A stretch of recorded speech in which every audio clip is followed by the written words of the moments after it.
And finally, new rule, Republicans have to explain if socialism is such a one-way ticket to becoming the nightmare of Venezuela, then why do all the happiest countries in the world embrace it?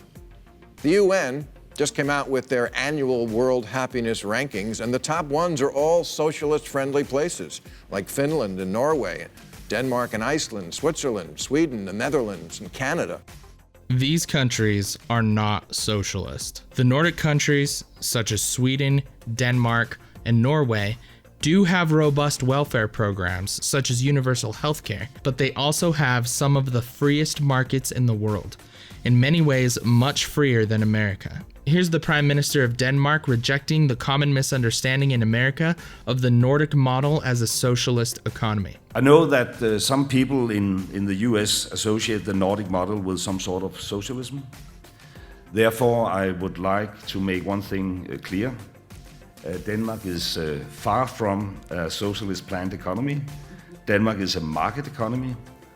The Nordic model is an expanded welfare state which provides a high level of security for its citizens, but it is also a successful market economy with much freedom to pursue your dreams and live your life as you wish.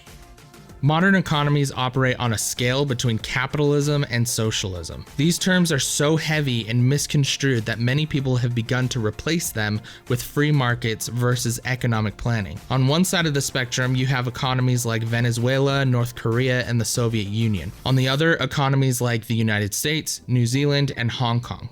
But where do the Nordic countries fall on this spectrum? Sweden was once one of the freest and richest economies in the world, but in the 60s, the government became heavy-handed and more policies of economic planning were implemented. As a result of the high taxes and regulations, Swedish businesses like IKEA left Sweden in order to operate their businesses in freer markets.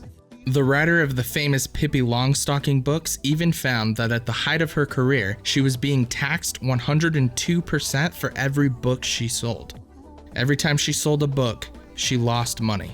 The Swedish economy and its citizens suffered under these policies. Beginning in the early 90s, the Nordic countries began deregulating their economies, reducing regulations, and going as far as privatizing their schools and social security, something American democratic socialists who advocate for adopting Nordic economic policies would shriek at. For the past 20 years, these countries have seen a surge of economic deregulation and have voted in center-right politicians to continue this path towards freer markets. To say that economic planning has led to the happiness of these countries fails to consider that these countries are some of the freest economies in the world. When we look at countries with the lowest happiness, we see that economic planning does create the horrific conditions that free market advocates warn about. The 3 unhappiest countries in the world are also ranked as some of the least free economies, repressed by government control of their markets. The right has a hard time understanding the concept that we don't want long lines for bread socialism. We want, you don't have to win the lotto to afford brain surgery socialism. This is actually what most people on both sides want, except Bernie Sanders. It's funny, sometimes American journalists talk about how bad a country is because people are lining up for food. That's a good thing. The New York Times, and the Democratic Socialists of America, a political organization rapidly rising in popularity that advocate for the government control of the means of production, the very definition of socialism. We've dropped 5 spots on the happy list in just 2 years and are now at number 19, behind Belgium and the Germans. Number 19 is still very high. By comparing the happiness of the top 20 countries, we're doing so from a place of extreme privilege. The differences between number 1 and number 19 are trivial compared to the differences between number 19 and a country at the bottom of the list, like Syria. While it's important to always strive for increasing the quality of life for Americans, we should recognize just how good we have it in this country and how we got there through economic freedom, a luxury that most of the world doesn't have. The poorest people in the rest of the world look up at the quality of life of the poorest Americans in the same way that the poorest Americans look up at the top 1%.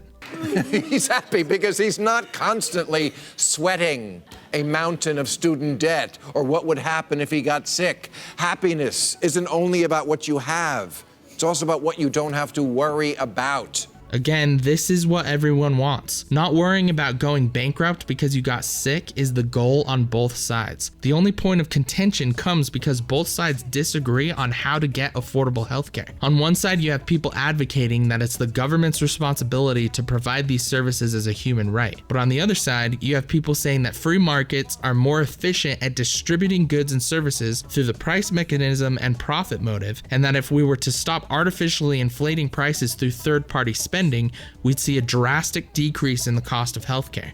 Both sides are fighting for the same thing, but the conversation is so divisive that we paint the other side as the enemy with evil intentions. To say that the right doesn't care about people without insurance, or that the left wants to implement death panels, is disingenuous on both sides. As for education and social security, after the disastrous policies of the 1960s, Sweden privatized public schooling and their pension programs, something economic planners in America reject as unfettered capitalism.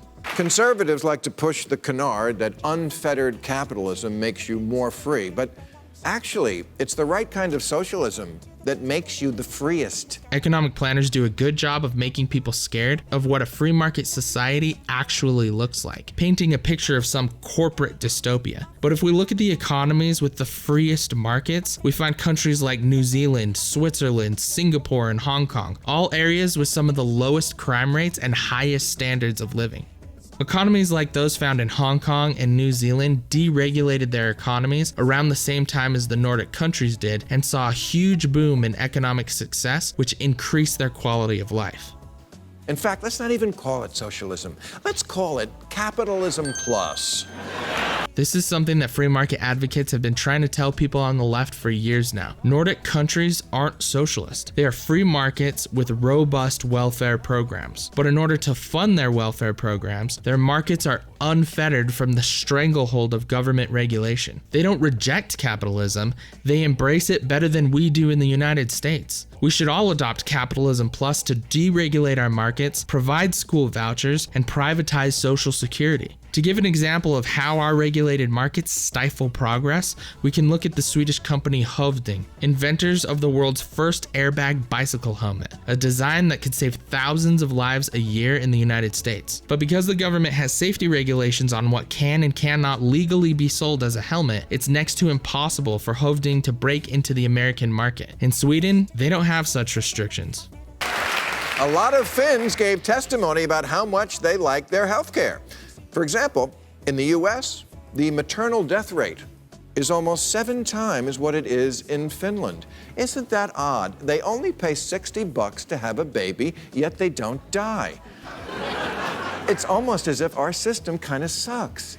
Our system does suck, and most people agree with that. But again, the question is what to do about it. This video is more about the myth of socialism in the Nordic countries, so I'll save an in-depth healthcare video for later. But a lot of free market opposition to universal healthcare isn't based upon the desire to deny affordable healthcare to those who need it, but what universal healthcare would do to not only the quality of healthcare in the United States, but throughout the world. To give just one example, a majority of innovations in the health sector come from the United States, where people operate off the profit motive, identifying needs and providing solutions with the benefit of striking it rich. While people may find profiting off those in need is immoral, the profit motive works at encouraging innovation that improves the quality of life of society as a whole. Regardless of where you stand on healthcare, you can't advocate for the Nordic model without advocating for the unfettered free markets that are at the foundation of their social programs. And maybe those on the free market side need to make the same level of concessions they expect from the economic planners. As for me,